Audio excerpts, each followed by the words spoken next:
Welcome to the Stephen Knight Show. Now, Visions of a Dream is a story about Alexander the Great from a spiritual perspective, and tonight, author Justine Hemmestad joins us to talk about it. Welcome to the show. Hello, thank you. Thank you so much. I'm so glad to have you on here. I was reading the story. Oh, it's so nice to be here. Yes. So listen, this story has this novel kind of started in the mid-'90s. You want to talk about how it kind of started for you?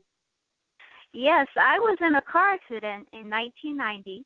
Okay. And I had severe brain injury and PTSD. And okay.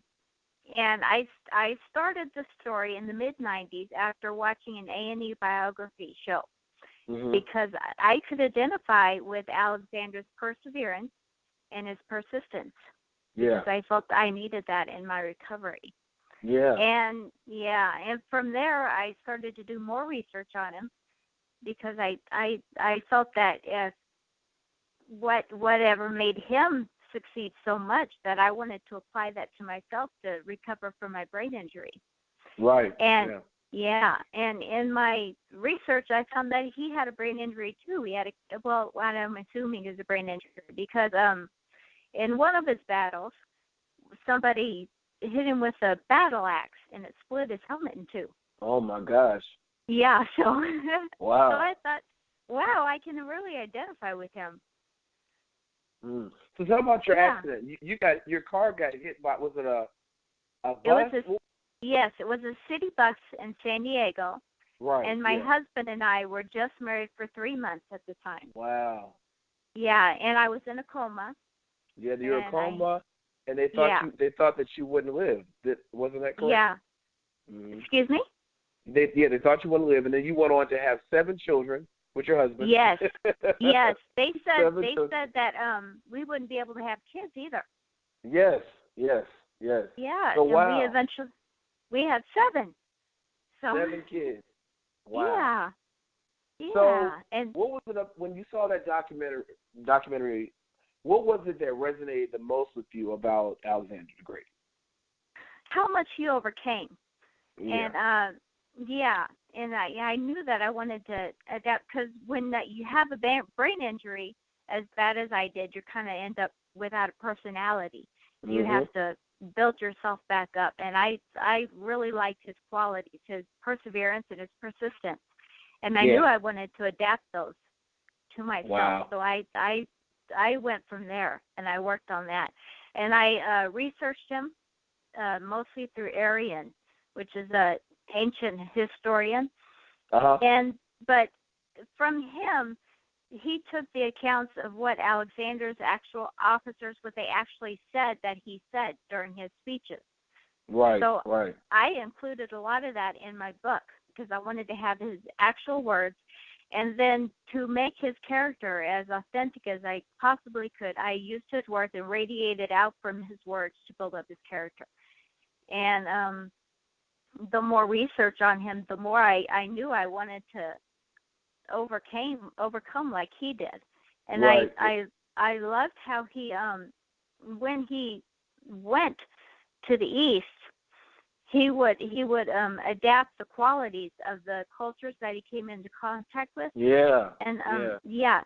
And because having an interest in a culture overcomes any fear of that culture. Right. And exactly. And I love that about him, and I don't know if that's where I got it from, but that's what I just love that. Yeah. I love learning about different cultures. Because he will learn about the cultures. He believed that everyone's religion, they all pray to the same God, no matter what you believed. He believed that he was inclusive of all people, regardless of their race, their gender, their sexuality. He was inclusive of all that. And you write about that in your book. Yeah. Yes. And I think I found it very fascinating that you said that you think that this story, because you released the novel earlier this month, and you said that it was important because of the times that we live in now with so much divisiveness and everything going on. Can you talk about that? Yeah. I feel that just having an interest in a culture overcomes so much of the fear of that, and I feel like that is the key thing that people, could take with them for today and everything that we're going through today. If people would just have an interest and be fascinated by each other. You can't be scared of each other, and you can't want to turn away from each other if you're genuinely interested and you want to know their perspective on things.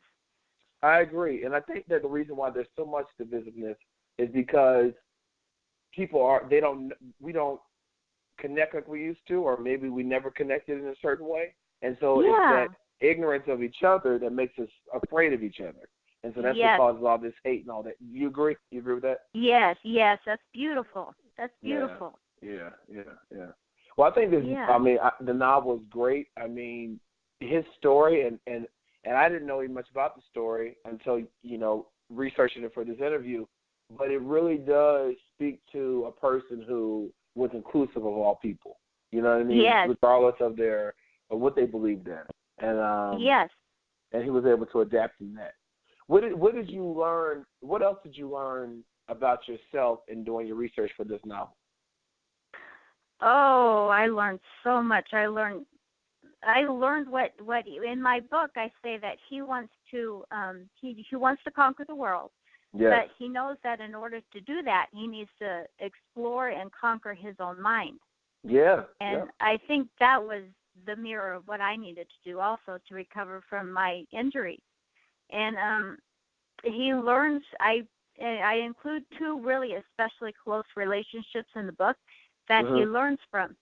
And he deciphers his dreams a lot. He's got his seer with him named Aristander. But through these two close relationships, he understands about his dreams, and he understands about him, and he goes through this inner journey, and he learns so much about the people and what they believe. And when he was in Egypt, he would worship Amun, and when he was in around the Macedonians, he would worship Zeus. And when he was in India, he would worship the Hindu religions. Right. But he believed that they were all praying, regardless of where they were all praying to the same God. Is that correct? Yes. Mm-hmm. Now you talk. Absolutely. And the character you created in this novel of him, you have him kind of starting off asexual, and then he becomes bisexual. Why do you think that was? Why was that important for that character? Well, I think that I think his mom was really overbearing with him, and she would pressure him to rule the country, rule Macedonia, and to produce an heir. Okay. And I think that kind of made him go away from everybody, and he had and he had a close friend named Sebastian. And I'm not sure about my pronunciation, but with his close friend, she would get so upset because she wanted him to produce an heir. And then he stuck with his best friend. And a lot of the historians believe that they had a romantic relationship, which is probably accurate. Okay. And with his whole army, he was the closest with his entire army. And I think that was just from his mother, that he just didn't want anything to do with women, especially. Did he ever have any children? He did, but they were executed right after he died. Oh, wow. Yeah. Wow. And how did he die? History isn't sure. He died of a fever. Okay. And right after his men mutinied in India because he was adapting these foreign ways so much. And they got upset because they wanted him to pass along the Greek ways. And so they mutinied on him. Okay. Excuse me. That's okay. And when they mutinied on him, they wanted to turn back so that they didn't want to go east anymore. Yeah. And then I'm sorry. What was your question? Oh, that's okay. No, you answered it. But I was going to ask you, what about, okay, so we know that you first came across him, you know, on the documentary in the 90s. And then, you know, years later, many years later, you released the book. What do you want the reader to take home after reading this novel? Oh, I would like them to know that, to be able to search deep and to search themselves. Yeah. and to take that inclusiveness that he had and kind of feel a sense of that. Right. And to live that in their everyday lives. I think that to be able to just sense what he was going through and how he chose to deal with what he was going through and everything. He chose to be inclusive when he could have chose to conquer them and take their religion away. I think if we all chose to be inclusive of each other, we would understand each other, and there wouldn't be so much chaos that we see today. Do you agree? Yes, exactly. Oh, and after he died of a fever, but he could have also been poisoned because when his men mutinied on him, they were saying that he was crazy because he wanted all these different cultures, and he didn't want to spread the Greek way. So they would say that he's crazy, and they ended up mutinying on him, and they think that somebody from Greece may have sent some poison to the army so that they would execute him, so that they would poison him, and they kind of just did away with him. And there's other possibilities, but none of them make as much sense as that. Okay. Yeah. Because Yeah. What is the thing you most admire about him after all the years of research you've done? Yeah, I admire his inclusiveness the most. Yeah. I admire how much he wanted to learn about these cultures and how unafraid he was to learn about them and how unafraid he was to be near them and to mentally be near learning about different cultures, because I think people today are just afraid of even learning about somebody else. Yeah, that's true. Or learning about another religion. It just seems like they're so afraid of it, and that makes them unable to learn or not wanting to learn. They just say, mine's right, and that's it. Right, yeah.